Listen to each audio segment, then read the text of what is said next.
Ko čakam na avtobus, se pogovarjam s prijatelji ali pa sem na telefonu.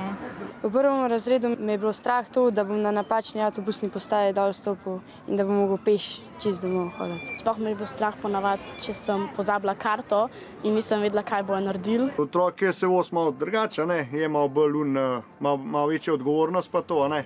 Vozniki avtobusov, ki prevažajo otroke, morajo izpolnjevati posebne zahteve. Tako vozniki kot potniki pa morajo spoštovati bonton.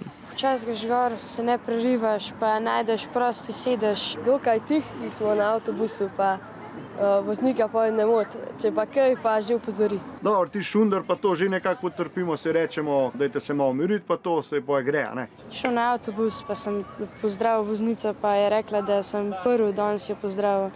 Pa da je všeč, da pozdravljam druge ljudi.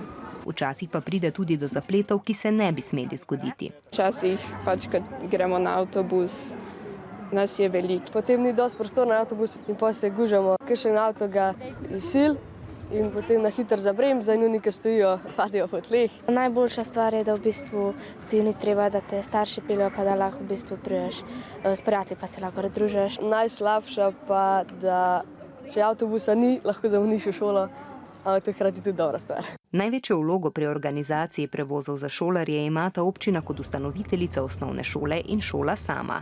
Nekajkrat se nam je zgodilo, ali da avtobus ni pripeljal pravočasno, ali ga sploh ni bilo.